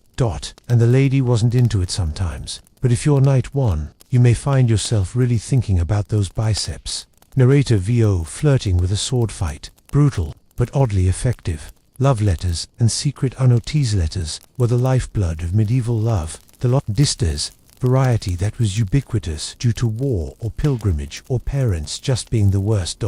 In Latin, in French, in the local vernacular, these letters tended to be half poetry and half longing. And not just "I miss you," but "my heart roams the black forests of my soul, seeking the light of your smile." Too much, never in the Middle Ages. Books served as covert delivery systems for many lovers. They could stick a note into an empty Bible. Others depended on trusted messengers, servants, friends, even the odd bribed monk. Gifts that were deeper than they. Chm in medieval courtship terms. A gift was never simply a gift. A mirror. That meant, you're beautiful. For some reason, I really wanted to have sex with a beautiful woman and engage the part of me that isn't capable of having sex with a beautiful woman. A belt. I want to be close to you. A bird. Sometimes a falcon, sometimes a dove. Meaning, somewhat. Freedom, fidelity, or I spent way too much money on you. These tokens were magical, enchanted more than they were used. Literally, love charms, amulets, and herbs used to stir desire. Medieval people not only trusted in these magical remedies, they feared them. For example, rosemary was supposed to be a lure for lovers. Lavender brought passion. If you wore a stone that they called magnetite, you were irresistible. Medieval pickup line. Hey girl, I'm magnetic. The dance floor. Flirting in Emotijuana. Yes, the medieval dance. No grinding here. Think more akin to slow, elegant group choreographies that incorporate various forms of eye contact, subtle hand grazes and coded movements of the feet. If you held someone's hand too long, it was a statement. If, on a turn, your fingers brushed, it was electric. Dances like the carol or the estampi were less about prowess than about vibe. Think Bridgerton, but with more sweating and fewer string quartets. Village flings vs. courtly con testa, not to mention the class divide. The courtship is more direct. In village life, a young man might etch his initials on a tree next to those of a girl. He could sing beneath her window, or present gifts such as bread, ribbons, even chickens. Yes, chickens. Peak romance. Villagers had greater choice of partners and more gossip to handle. One misjudgment, and were all hogs at Michaelmas. And in the courts of the nobility, everything was 10 layers of indirect. A look could be as powerful as a kiss. A conversation could be turned into a rumor. Intrigue was not a bug, it was a feature. When dating took a dark turn, love gone, beade, once upon a time, love didn't always work in a fairy tale. Sometimes it was a mudslide. There were love triangles, forbidden relationships, unrequited obsessions. A knight could serve her for years and then be turned away. A woman could be smitten with a bard and be married to a lord. Affairs happened. Lovers were caught. Some ended in exile, punishment, or death. In a real-life scandal, a young noblewoman corresponded with a monk in explicitly erotic letters. Once he was found, he was removed as a cleric. She was married off. The letters preserved. Of course. Closing parenthesis. Narrator VO. Had there been reality TV in the 12th century, they would have called it Keeping Up with the Courtiers. Chivalry vs. Litz. Get real here. Not all knights were gentlemen. Some men wielded power to force. Some women used marriage to elevate status. There were games inside the games. Consent was ... complicated. You know the picture of the noble lover serenading with lute and lyric. That happened. But so did stalking, manipulation, and forced unions. Romantic love, particularly romantic love, as we know it today, is often seen as a creation of the Middle Ages, but occasionally, just occasionally, it was the truth. One romantic history, Abelard and Hloisl, would begin and end this chapter with an actual love story. Peter Abelard, the famous philosopher, Heloise, his luminary pupil, they fell madly in love, wrote letters that survived for centuries, and had a secret child. Once found out, Heloise was left at a nunnery. Abelard was castrated. Yes, that escalated quickly, but their letters, they're among the most romantic ever written. I would rather be your cast-off than the wife of a king. Their story isn't happy, but it's powerful. It demonstrates the various ways that love, despite brutal constraints, long managed to make itself heard. Narrator VO. Things were a little different in the medieval era, when going on a date could be a risky proposition. It was a craft, a gamble, a dance across the shadows. Narrator VO. Screw Hollywood. Long before rom-coms, epic sagas, or streaming dramas, the Middle Ages had its own seductive scriptwriters, the tellers of tales. The myths and legends of this time were more than entertainment. They shaped how people thought about love, lust, heartache, and heroism. Welcome to the medieval literary love lab. Cut 2. A medieval scribe bent over parchment, candle flickering, writing the first line of a forbidden tale. Long before YouTube gurus were instructing you in the art of dating, they were passing the knowledge down from generation to generation as part of the oral tradition. From troubadours and minstrels to monks with too much time and an itch for drama. The legend of Tristan and Isolde, love potion, or lethal pot. This is the OG tragic romance. After all, Tristan, a noble knight, Isolde, an Irish princess. He accompanies her to wed his uncle, King Mark. But on the voyage, oops, they drink a love potion by mistake. Cue the forbidden love, the clandestine meetings, and the predictable fall. The news of Tristan and Isolde's love affair quickly flew. It was copied, reimagined, retold. There are dozens of versions across Europe. Some turned it into a cautionary story. Others just went for the fantasy. Narrator VO. It was like the medieval version of Romeo and Juliet. But with better armor and no balconies. Moral of the story. Love is powerful, but also possibly cursed. King Arthur's court, lust in circle table. Four Mets talk Camelot, not the musical.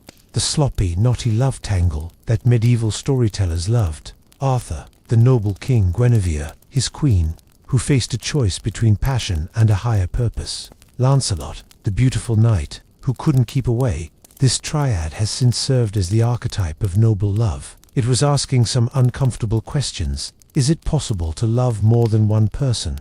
Is there room for both loyalty and desire? How do you save a kingdom if your heart is in another man's tent? The story was steeped in chivalry, betrayal, redemption, and tons of symbolism, and it was endlessly reinterpreted to conform to the morality of the time. Some, most, if not all versions lay the blame on Guinevere. Others feel for Lancelot. Few let Arthur off easy. And along came the Grail quests, which were more or less shouting, hey, maybe we should concentrate on spiritual purity rather than doing the queen. Narrator VO. The very best things in the Middle Ages weren't just a reflection of society. They also attempted to harness it. The romance of the rose. Flora has come on, and this is where it starts to get intellectual. The Romance of the Rose was a French allegorical poem composed by two authors over many years. On the surface, a man dreams that he wanders into a garden and picks a rose. Spoiler, the rose is a woman, and each part of the garden is a metaphor for seductive stages. The hedge equals social barriers. The fountain equals introspection. The rose equals Eno. It was clever, sexy, and polarizing. Some praised its cleverness. Others viewed it as dangerously suggestive, but it did influence how people thought about flirtation. It instructed the lovers of the Middle Ages in the arts of speaking in code, hinting without saying, and transforming a stroll in the garden into a song of praise. Hagiography, and the Holy Maiden SS not. All medieval love was of this earth. At the center of the Middle Ages we have stories about love, and we have them in as many flavors in the Middle Ages through the era of courtly love as we do now. Explained Upender Mahan, a professor of English at the Institute, who taught a cluster of courses on love and literature in recent years. We even have saints' lives, and the medieval love there is divine love. Others were almost erotic. Saint Teresa's visions, Saint Catherine's mystical marriage with Christ. The language was close, it was charged, it was deeply human. They helped inspire courtly love by demonstrating a different sort of longing for purity. Transcendence, union with something greater. Narrator VO. Not all medieval passion had a human face to wear. Sometimes it wore a halo. Folklore and fables. Morality. With a twist beyond castles and cathedrals, people of common stock had stories of their own. These usually included humor, wisdom, and an occasional smutty punchline. A baker's wife deceives a priest. A clever maid puts one over on a nobleman. A lazy husband is outwitted by a shepherd in the loss of his wife. It wasn't stories of ideal love. They were about real love. Complicated love. Messy, funny, complicated love. They encouraged community values and imparted simple skills. Don't trust a smooth talker. A little wit goes a long way. Just because love doesn't resemble a fairy tale doesn't mean it's not valid. Troubadours, the first pop stars of LOV, medieval troubadours. And you can think of them as medieval influencers. They took to court after court, singing of love lost and the despair of longing. Their music was catchy, lyrical, and massively popular. They created the perfect lady, beautiful, distant, unattainable, and they made suffering for love seem noble. If you were not miserable, were you even in love? One of the classic lyrics, I love her beyond the law, I hope for her pardon. Yikes. But relatable, the idea of courtly love took shape with the help of the troubadours, and they saw to it that the illiterate peasants learned how to sigh dramatically under a full moon. The perilous power of a good Storwitha church didn't always like these stories. Tales about lusty knights and rebellious maidens were dangerous to the moral order. Excessive inspiration would lead to excessive action, so censorship happened. Edits, bans, other endings where the lovers get punished or repent, but the stories lived on. Why? They scratched an itch. They handed people a script for feelings they couldn't articulate. They gave permission to feel, and they murmured out, in parable and fable, your desire is shared. Closed doors, open. Stories. Let's face it, some of the greatest medieval love stories never were recorded on parchment. They were circulated among friends, or spread at feasts, or scrawled in manuscript margins, along with dirty jokes and cheeky sketches. These were unfiltered versions of love, raw, ridiculous, real. One monk doodled a woman attacking a man with a broom. Another scrawled a verse that says, "My lover is gone, but still I bake his bread." Narrator VO Kings and wars are what history remembers, but in the footnotes lie the stories that mattered most. Who loved whom, and why? Closing thoughts. Legends never die, particularly Coquette's silver special outcalls. So how did legends of that kind help form the medieval heart? They gave it structure. They gave it poetry. They granted it the right to experience big things in a small world. Through knights and queens, saints and shepherds, medieval love stories provided escape and advice, and often just some really good drama. Narrator VO in all whispered tale, in every scribbled verse, in all song drifting on a windy plain, the truth could be read. Love wasn't just felt, it was told. Narrator VO Screw Hollywood. Long before rom-coms, epic sagas, or streaming dramas, the Middle Ages had its own seductive scriptwriters, the tellers of tales. The myths and legends of this time were more than entertainment. They shaped how people thought about love, lust, heartache and heroism. Welcome to the medieval literary love lab. Cut 2. A medieval scribe bent over parchment, candle flickering, writing the first line of a forbidden tale. Long before YouTube gurus were instructing you in the art of dating, they were passing the knowledge down from generation to generation as part of the oral tradition. From troubadours and minstrels to monks with too much time and an itch for drama. The legend of Tristan and Isolde, love potion, or lethal pot. This is the OG tragic romance. After all, Tristan, a noble knight, Isolde, an Irish princess. He accompanies her to wed his uncle, King Mark. But on the voyage, oops, they drink a love potion by mistake. Cue the forbidden love, the clandestine meetings, and the predictable fall. The news of Tristan and Isolde's love affair quickly flew. It was copied, reimagined, retold. There are dozens of versions across Europe. Some turned it into a cautionary story. Others just went for the fantasy. Narrator VO. It was like the medieval version of Romeo and Juliet. But with better armor and no balconies. Moral of the story: love is powerful, but also possibly cursed. King Arthur's court, lust in circle table. Four Mets talk Camelot. Not the musical. The sloppy, knotty love tangle that medieval storytellers loved. Arthur, the noble king. Guinevere, his queen, who faced a choice between passion and a higher purpose. Lancelot, the beautiful knight, who couldn't keep away. This triad has since served as the archetype of noble love. It was asking some uncomfortable questions. Is it possible to love more than one person? Is there room for both loyalty and desire? How do you save a kingdom if your heart is in another man's tent? The story was steeped in chivalry, betrayal, redemption and tons of symbolism, and it was endlessly reinterpreted to conform to the morality of the time. Some, most, if not all versions lay the blame on Guinevere. Others feel for Lancelot. Few let Arthur off easy. And along came the Grail quests, which were more or less shouting, hey, maybe we should concentrate on spiritual purity rather than doing the queen. Narrator VO. The very best things in the Middle Ages weren't just a reflection of society. They also attempted to harness it. The romance of the rose. Flora as Camonand. This is where it starts to get intellectual. The Romance of the Rose was a French allegorical poem composed by two authors over many years. On the surface, a man dreams that he wanders into a garden and picks a rose. Spoiler, the rose is a woman. and each part of the garden is a metaphor for seductive stages. The hedge equals social barriers. The fountain equals introspection. The rose equals ego. It was clever, sexy and polarizing. Some praised its cleverness. Others viewed it as dangerously suggestive. But it did influence how people thought about flirtation. It instructed the lovers of the Middle Ages in the arts of speaking in code, hinting without saying, and transforming a stroll in the garden into a song of praise. Hagiography, and the holy maiden SS not.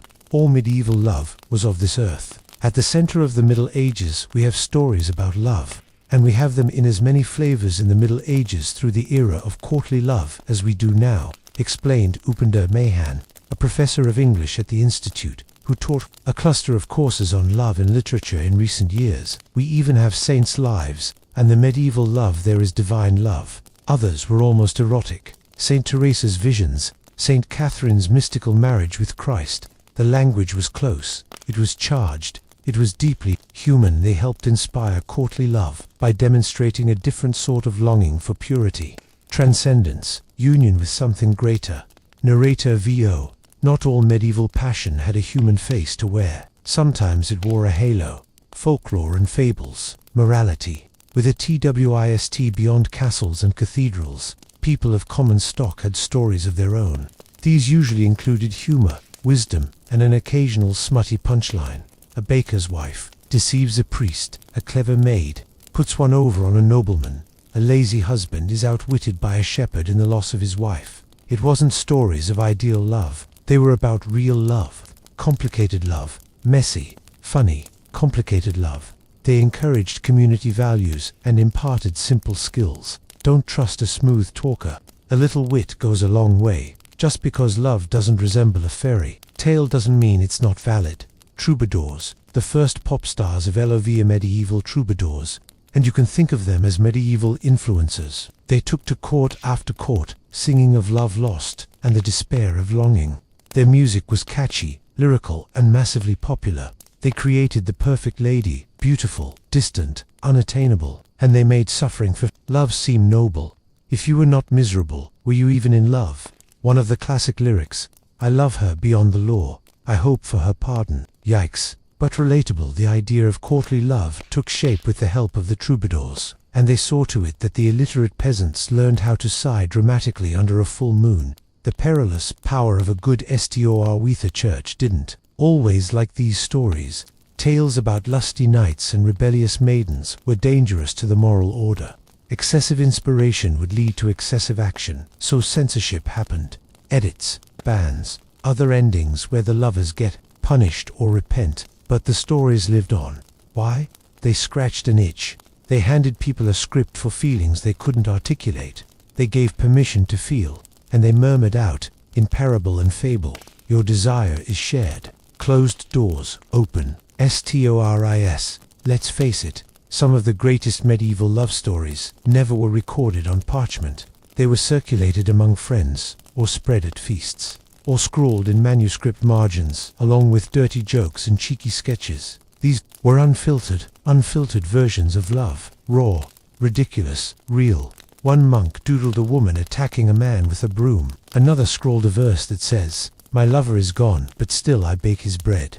Narrator VO. Kings and wars are what history remembers, but in the footnotes lie the stories that mattered most. Who loved whom, and why? Closing thoughts. Legends never die, particularly Coquette's silver special outcalls. So how did legends of that kind help form the medieval heart? They gave it structure, they gave it poetry, they granted it the right to experience big things in a small world. Through knights and queens, saints and shepherds, medieval love stories provided escape and advice, and often just some really good drama. Narrator VO. In all whispered tale, in every scribbled verse, in all song drifting on a windy plain, the truth could be read. Love wasn't just felt, it was told. Narrator VO. So, you have wooed, written love ballads, and made a little poetic love exchange of what must be some wildly metaphorical chickens. Now what? Real love, in the Middle Ages, came with real paperwork. Welcome to the universe of law met love, the universe where the priest was more involved in your bedroom than you were. Cut 2. A dark medieval church court, candles flickering. The scrolls are piled like love letters nobody wanted. In this chapter, we plunge to the legal exceptions, holy sacraments, and, not infrequently, inequities of medieval matrimony, marriage sacrament, contract, or social strategy. Here's the kicker. Marriage during the Middle Ages wasn't one thing. To the church plus it was a holy sacrament, for the nobility, a dynastic unification, to the peasantry, a matter of survival, but to all of them, it was binding. Once, you say I do, or the Latin equivalent, that was it. Divorce, basically illegal. Annulment, it's possible, although you've got to be pretty darn rich, or well connected, or at least be able to plausibly tell a judge your spouse didn't know he or she was actually sleeping with his or her second cousin. Marriage was serious, but also ... strategic. Narrator, VO marriage, in medieval terms, was something like a permanent alliance on a friggin' wobbly-ass chessboard. The contract, the first PRE in Upashua. Marriage was spiritual, but it was also, straight up legal. Noble houses haggled over marriage, terms that could dwarf today's corporate mergers. These contracts included dowries, what the bride brought to the table, literally. On occasion, sheep. Mourning gifts. A mourning gift the groom gave the bride the morning after consummation of the marriage. Talk about performance-based incentives, inheritance clauses. Who would get what if someone dropped dead from plague or sword wounds? For the peasants, something easier but still official sufficed. In practice, however, two people could marry by mutual agreement and by intercourse. Yes, saying yes and then doing the deed in private counted as a marriage, so long as both participants were of age and nobody said no. More on that. Chaos later. Available on Netflix, Amazon. The bedding ceremony. Awkward pub licenses. Now we get to the strange part. In many cultures, after the vows, came the bedding ceremony. Picture this. Friends and family accompany the couple to their bedchamber. They would sometimes even help the couple undress. They might sing songs, offer advice, throw shoes. Why? To show that the marriage was going to be consummated. In aristocratic society, there were witnesses to mind. There was even a sighting of real physical evidence read. Stained sheets. Narrator, VO. It was the worst sleepover of your life, held by the Inquisition. Marriage courts. Theatre of Aristocracy sin. Medieval Europe. There was no such thing as divorce court. It had ecclesiastical courts, church-operated tribunals, where love went to die. People brought cases over. Consummation, he never touched me. Impotence, I tried. It didn't work. Pre-contracts, you promised her to me first. Inbreeding, well, turns out he's my uncle.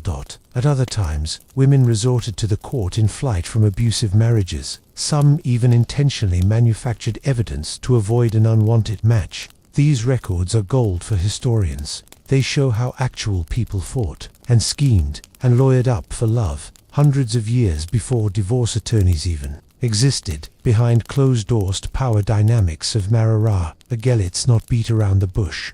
Overdue medieval marriage was not a stroll in the park for women. By law, a husband was the master of his wife. Her property became his. Her body was his, right? Love, optional. But women weren't powerless. There were many who made great contracts. Others as widows ruled whole estates. A shrewd woman could use housekeeping, religious devotion and social standing like a three-witch charm. Merchant wives operated businesses in urban centers. In rural areas, peasant women worked on the farm and managed domestic economies. And let's not forget queens. A woman could ascend the throne in marriage, or die at its hands. Either way, love was never a matter of only two people. It was between two houses. Literally, marriage for love, truth or myth. Did people in the Middle Ages marry for love? Sometimes, and church law said it required mutual consent, and in fact, the church encouraged love in marriage. In practice, though, social pressure usually trumped personal ambition. Yet we have in our annals couples who picked each other, married without permission, even eloped. Some were dragged back, others made it work. Into the hands of one of these peasant women one day, after church service, a paper was pressed, and here are the words which were written on it. I take thee, although thou hast no oxen and no land, for THTS heart is mine. Narrator VO. Even in an age of parchments and papal bulls, love found its loopholes. Widowhood, love, loss, and a second CH and CHF was frequent. So were second marriages. Widows had more choices than some other categories of wives. They could own property, refuse suitors, even run businesses. Some chose to remarry, others didn't. Some went to convents and never turned back. In one example, a widow rejected 10 suitors, saying, "I have already buried one husband, and I will not bury another." Can't argue with that. Marriage vs. celibacy. The monastic way, or not everyone married. There was a strong emphasis on celibacy in the church, especially among the clergy. Monasteries were places to flee unwanted marriage, or seek a more spiritual purpose. But things were not always so clear. Monks having secret adventures with nuns happened. Bastards who were born in abbeys also happened. The church was aspirational. People were ... People, a few honestly felt that love of God should surpass any earthly ties, and some just wanted a break from matchmaking moms. Closing reflection.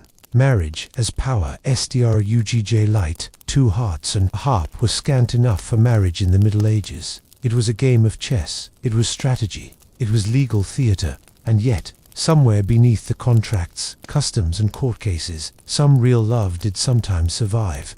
It murmured from behind the scrolls, it smiled from the altar, it clasped hands by the candlelight. Narrator, VO. They may have signed that dotted line, but they never bought your heart. When marriages were arranged, love was political, and your love life could be ministered to the church court. Still, some followed their hearts, and when they did, all hell would typically break loose. Cut 2. A moonlit medieval castle. A cloaked figure passes through a garden gate. This chapter is all about the hot mess behind the tapestries, the forbidden passions, the dangerous liaisons, and the very public results of very private choices. Love across the lines. When class got CIOMPLICIT, older than the oldest love scandal, in the book is falling for someone forbidden, a nobleman and a milkmaid, a lady and her squire. These were not Hollywoodish romantic tropes. These were reputational minefields for him. There were dynastic aspirations among the nobilities. They did not want their sons marrying commoners, and common folk-faced, being savagely punished for proximity to nobility. One notorious case from France involves a servant maid who was whipped in public for enticing her lord's son. It was love or lust, and she paid the price. But there are still tales of secret marriages, of runaway lovers, of whispered meetings in barns, because love doesn't give a shit about your social status. But society definitely did. And concubines. How Catholic Europe rejected CILBACYV. Middle-aged church advocated for priests, monks and nuns to be celibate. But let's get real. The flesh was weak. Monks penned poems to local women.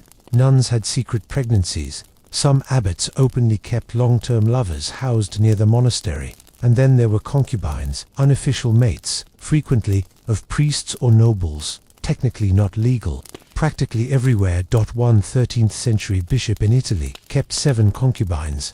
Asked about it later, he claimed to be extending hospitality. Narrator VO. During the Middle Ages, celibacy was often do your best and don't get caught. Adultery. The first tabloid FODDR affairs were scandalous, but they happened. A lot. No Lee.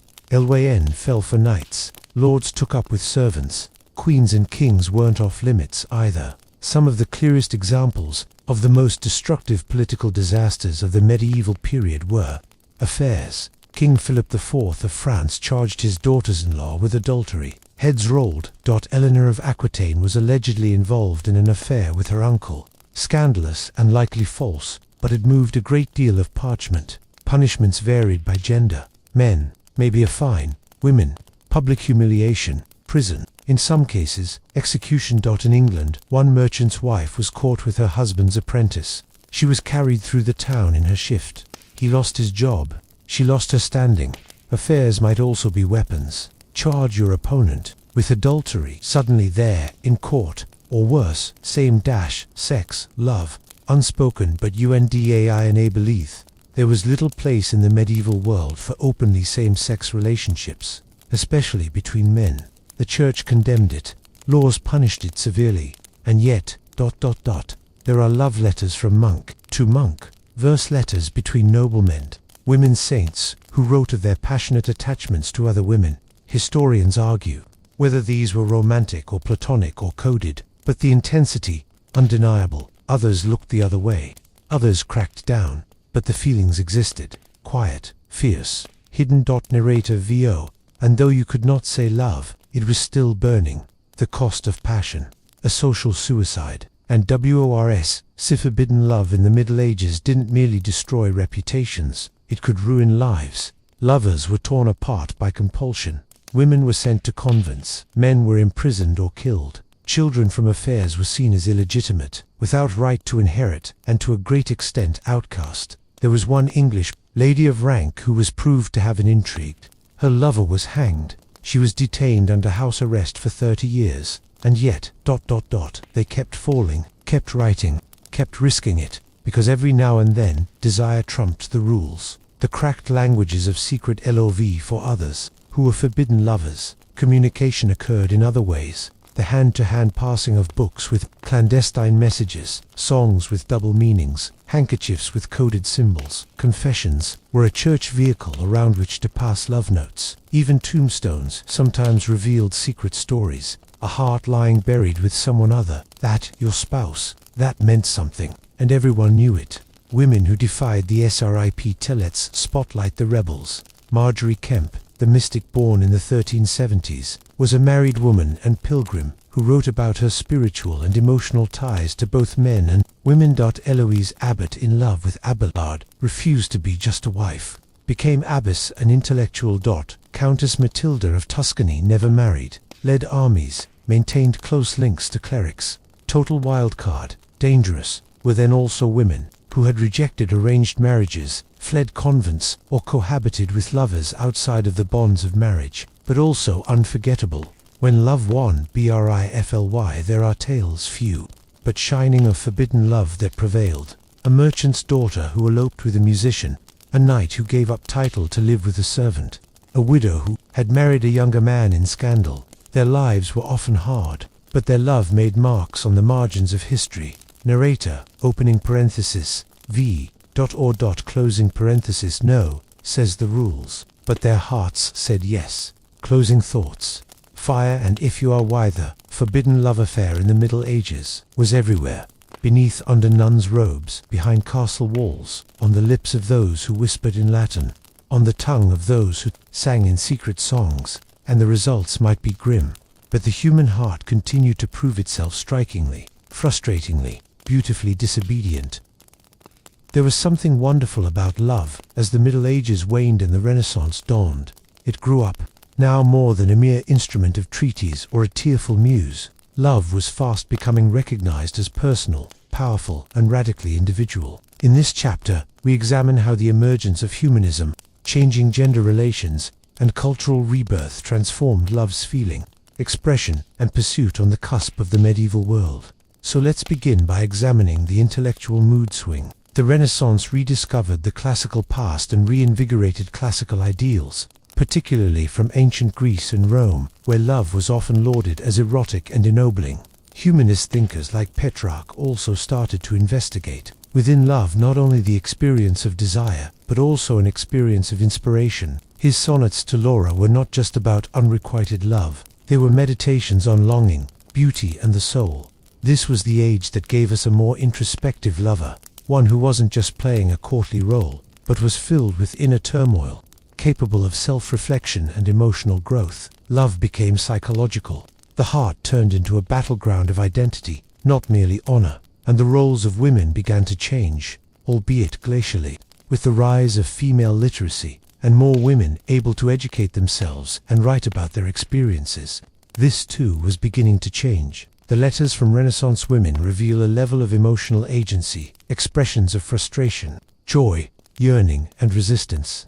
Women became not only muses but also authors and critics and correspondents. One of the most vividly captured figures is Isabella d'Este, whose influence extended not only to fashion and politics, but whose fiercely intelligent letters disclosed romantic intrigues, strategic flirtations, and profoundly personal feelings. Her love life was public and political, but it was also nuanced and self-directed. At the same time, the printing press appended everything. Suddenly, love poetry, romance novels, and scandalous stories were available beyond the courtly set. Books such as Boccaccio's The Decameron provided tales of love and plague, virtue and vice, and the humor, realism and eroticism that accompanied them. The idea of romantic love as a personal right began to develop. Marriage for love, once limited to the middle classes, became popular among elites. In urban areas, people started to revolt against arranged marriages.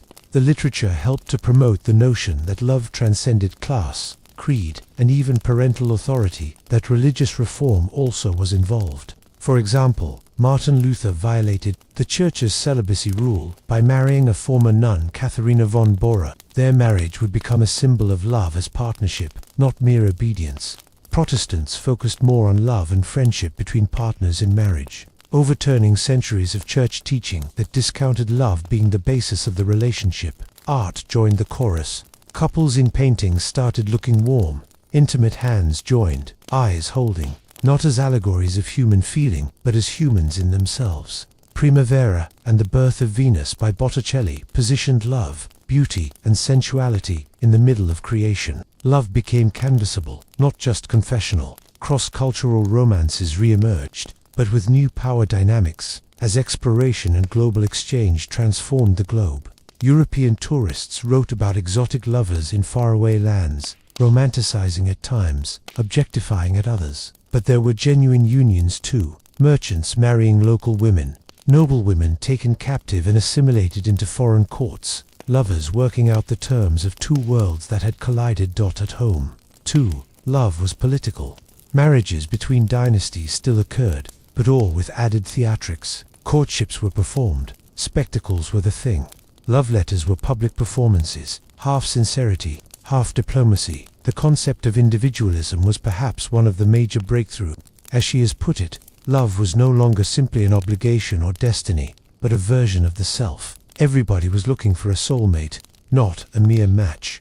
They started to think of love, not as bondage, but as freedom. This transition wasn't smooth or uniform. Misogyny persisted. Class boundaries were still real, but the language of love was different. The vocabulary expanded, and the heart, so long caged by ritual, rank and ceremony, had started to speak for itself. Love, though, didn't vanish as the medieval world gave way to the modern one. It changed. It has learned to look in mirrors, and into letters, into canvases, and stages, into theology and trade. It seeped into every part of Renaissance life, and asked, louder than ever, what does it mean to love freely? And so, we arrive at the close of this second to last chapter, with a world on the verge of transformation, where hearts would venture to hope for more than just survival, but happiness. We'll consider the implications of all this in our last chapter.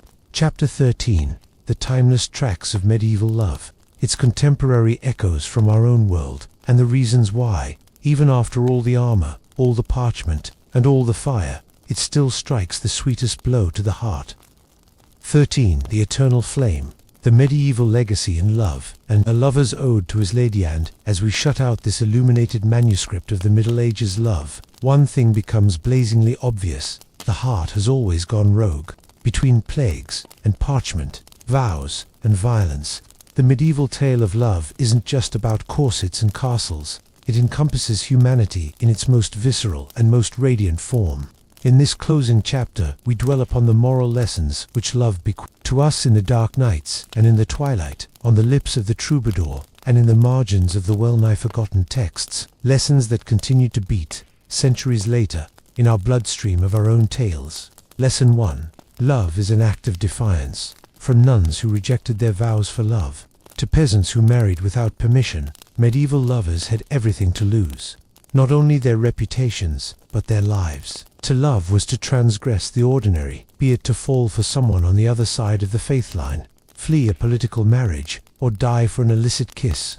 We swipe and scroll and ghost. But even then, in the backdrop of these relatively new types of relationship, it's clear that the game hasn't really changed. Instead, it's thrown new players onto the field. DD today. The long-term nature of love has been eroded. Lesson 2. Love is never just any one thing. Middle Ages taught us that love could be sacred, profane, platonic, erotic, violent, tender. It might be a chaste promise between soulmates or a searing accusation between enemies. We are in a world obsessed with defining relationships, but not medieval lovers. They embraced the mess. They sang about it. They lived and died in Love, they knew, is too big for neat containers. Lesson 3. Love leaves traces. Outlawed, punished, silenced, love always managed to leave a trace. It soaked into songs, stained glass, tombs, and trial records. Today's tattoos and playlists and screenshots aren't that far removed from the worn tokens and scribbled letters. The medium is different. The impulse is not. We want to be remembered not just for what we did, but for who we loved, and who loved us. Lesson 4. Love is power. Not just political power, though queens and mistresses often held empires in their hands, but personal power. Love gave people purpose. It fermented revolutions, inspired poetry, prompted betrayals and acts of impossible bravery. To love was to have power over another soul, and sometimes over your own. In a world where status was your worth, love was the only thing that could append it. Lesson 5. Survival is love. In times of war, famine, and plague, love wasn't just on, it defended. Lovers died for each other, indeed, but they also brought one another bread, stitched one another's wounds, and whispered words that made one more day bearable. In those darkest of days, love was a necessity. It was resistance. But if there's any one eternal truth from our journey to Middle Ages land, it is this. Love is story. It was then, it is now. Each letter, each painting, each gravestone, for lovers engraved with their initials, is a piece of someone's epic. The Middle Ages lovers lived their tales with stakes higher than we can imagine. And yet, that last line, my feelings were there. The ache, the thrill, the uncertainty, the laughter, the poems he never finished, the rings that never came back. In this our ultra-modern age of digital love and infinite choice, it's possible to forget the heft of devotion. The medieval world reminds us, love is daring at its core, not because it's loud, but because it calls for us to believe, to hope, to risk, to choose. So the next time you get a message over, stare too long across a crowded room, or write something you're too scared to say, remember them. The knight with a flower in his armor, the widow who sings to the wind, the monk who wrote 1,000 names one time, the laughing barefoot peasant girl who danced under the maypole. You must remember that love has always been impractical, always irrational, always sacred, and always worth it.